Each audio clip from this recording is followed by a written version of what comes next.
Assalamualaikum warahmatullahi wabarakatuh. Saya Masna dari PGTK Al Muslim yang akan memberikan pengimbasan hasil pelatihan tentang pendekatan deep learning dalam implementasi kurikulum PAUD yang dilaksanakan pada tanggal 23 sampai 25 Januari 2025. Pengertian deep learning secara umum, deep learning adalah cabang dari kecerdasan buatan (artificial intelligence, AI) dengan banyak lapisan yang memproses data dan membuat prediksi atau keputusan. Deep learning dalam konteks pedagogis yaitu mengacu pada pendekatan pembelajaran yang bertujuan untuk pemahaman yang mendalam. Selanjutnya, mari kita memahami pengertian deep learning dari berbagai sudut. Menurut New Pedagogies for Deep Learning, bahwa pengertian deep learning adalah sebagai pembelajaran mendalam, yaitu proses memperoleh 6 kompetensi global, yaitu karakter, kewarganegaraan, kolaborasi, komunikasi, kreativitas, dan pemikiran kritis. Ini menurut NVDL atau New Pedagogies for Deep Learning. Deep learning dapat digunakan untuk menilai tingkat kemampuan siswa saat ini pada kompetensi tersebut.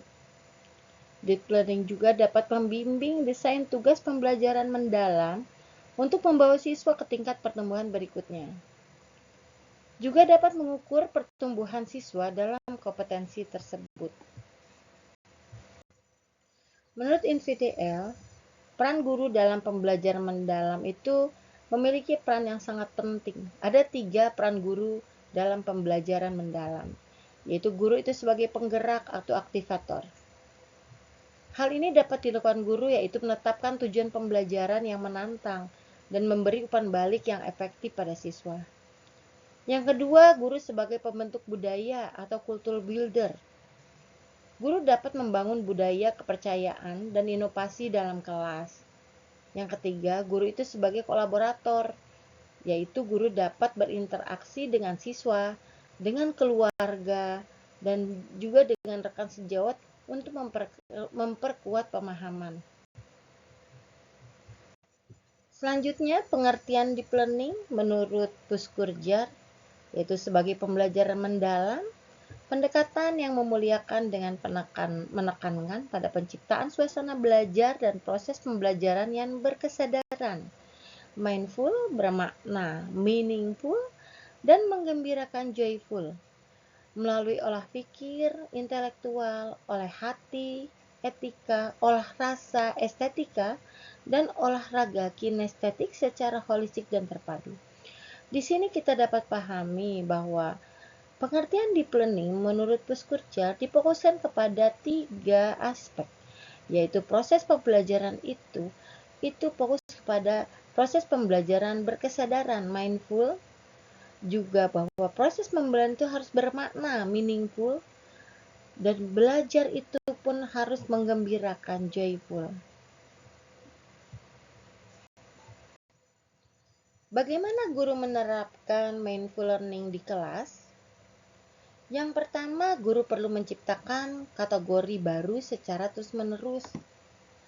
Di sini guru didorong untuk membantu siswa menciptakan dan memperbaharui kategori informasi yang mereka pelajari.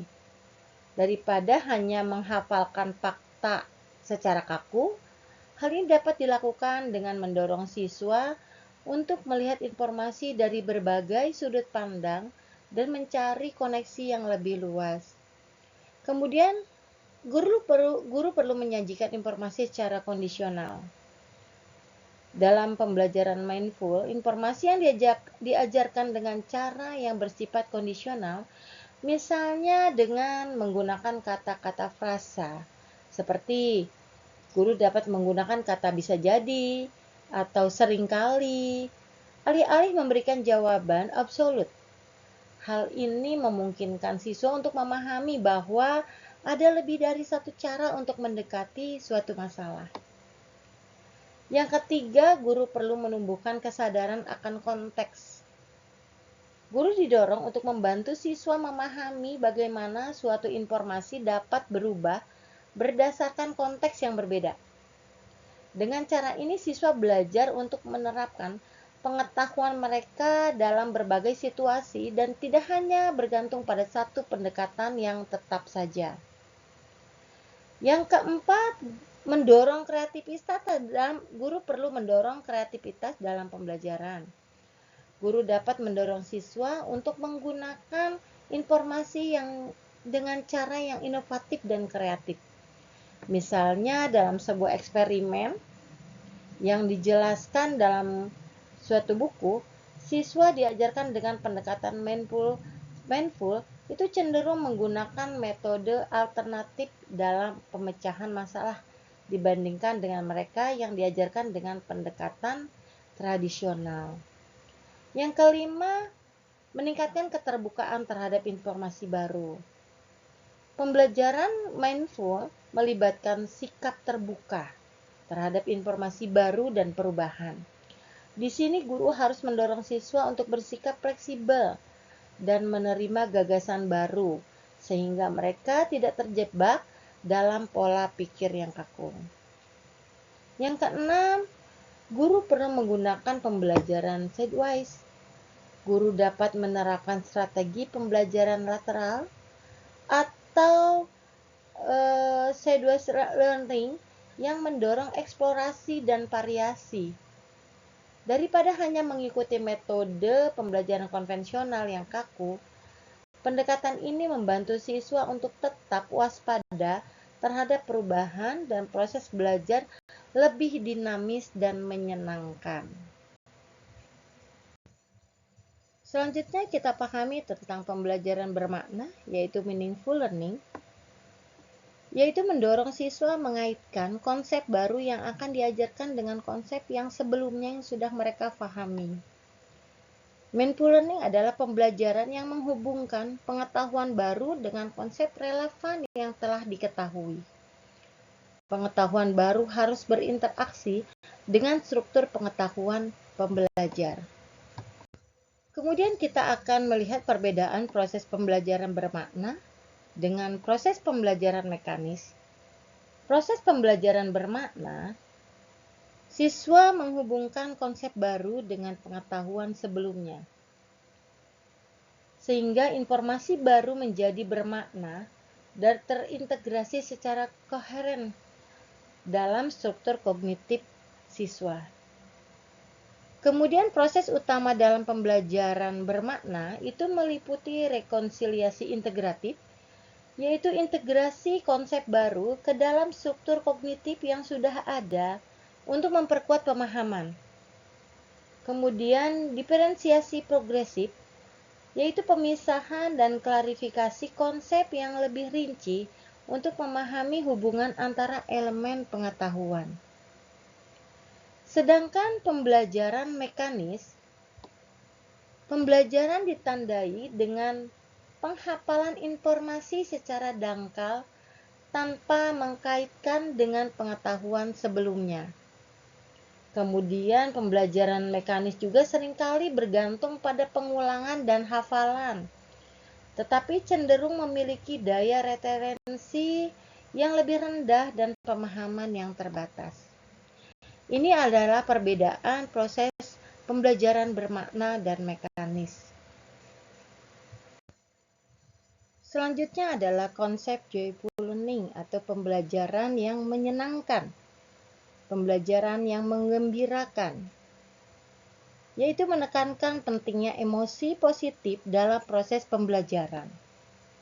Pembelajaran yang menyenangkan ini proses di mana peserta didik mengalami perasaan bahagia dan kepuasan selama belajar. Yang kedua, menciptakan lingkungan belajar yang membuat siswa merasa nyaman, terlibat, dan termotivasi.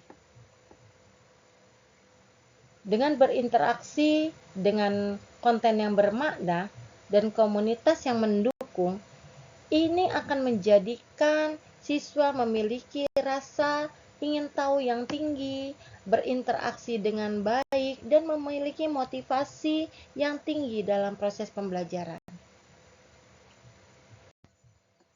Bagaimanakah seorang guru menciptakan suasana belajar yang menggembirakan untuk siswa? Tentu guru perlu membangkitkan rasa ingin tahu siswa. Guru harus menciptakan pengalaman belajar yang membuat siswa bertanya-tanya dan selalu berpikir kreatif. Selanjutnya, personalisasi. Guru pun perlu menyesuaikan gaya belajar sesuai dengan kemampuan belajar siswa yang ada di kelasnya.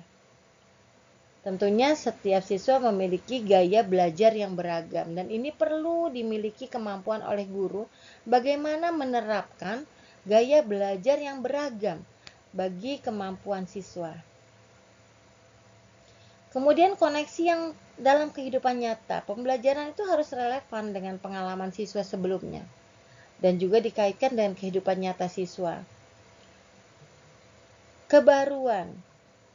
Guru selalu menggunakan pendekatan yang unik dan menarik dalam proses pembelajaran, sehingga siswa merasa tidak bosan dan juga lebih menarik ketika siswa melakukan proses pembelajaran. Yang selanjutnya, refleksi dan evaluasi mandiri. Guru perlu memberikan ruang bagi siswa untuk mengevaluasi dan merenungkan proses pembelajaran yang sudah dilakukan. Setelah kita membahas tentang mindful learning, meaningful learning, dan joyful learning dalam pendekatan deep learning, ketika kita mengintegrasikan ketiga elemen ini ke dalam suatu proses pembelajaran yang mendalam pada anak usia dini, di mana siswa tidak hanya memperoleh pengetahuan saja, tetapi siswa juga dapat memahami, menginternalisasi, dan juga mampu menerapkannya dalam berbagai konteks pada kehidupan nyata.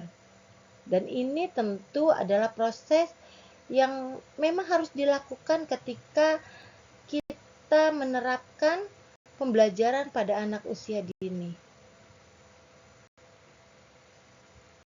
Alhamdulillah, demikianlah pengimbasan hasil pelatihan pendekatan deep learning dalam implementasi kurikulum PAUD. Semoga bermanfaat untuk seluruh pendidik. Assalamualaikum warahmatullahi wabarakatuh.